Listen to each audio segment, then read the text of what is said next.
Minggu siang, pihak rumah tahanan kelas 2B Banda Aceh terus menyelidiki peristiwa kaburnya 4 penghuni rutan di Desa Kaju, Kecamatan Baitussalam, Aceh Besar.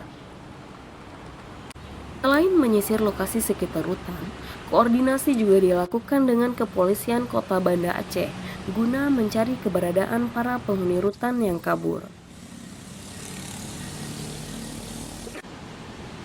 Kepala Rutan kelas 2 Banda Aceh mengatakan keempat tahanan yang kabur masing-masing adalah Zuhri, Azmi Hanafiah, Mulyadi, dan Sulaiman.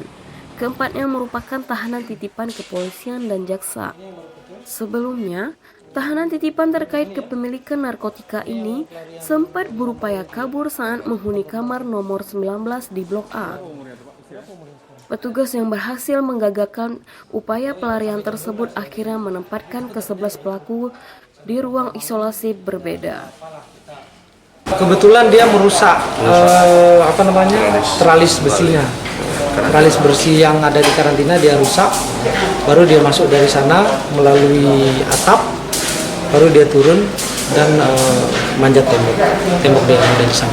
Pak, ini ada hubungan sama upaya pelarian sebelumnya, Pak? Iya, jadi kebetulan ini termasuk dalam orang-orang yang mencoba melarikan diri pada 3 bulan terakhir dulu, yang ingin melarikan diri melalui tembok yang berhasil kita gagalkan.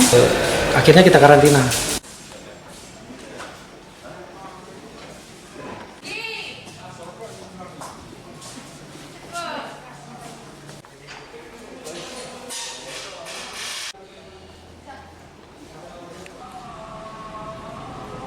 Pelarian keempat pelaku di rutan Kaju diketahui setelah petugas mendengar teriakan minta tolong.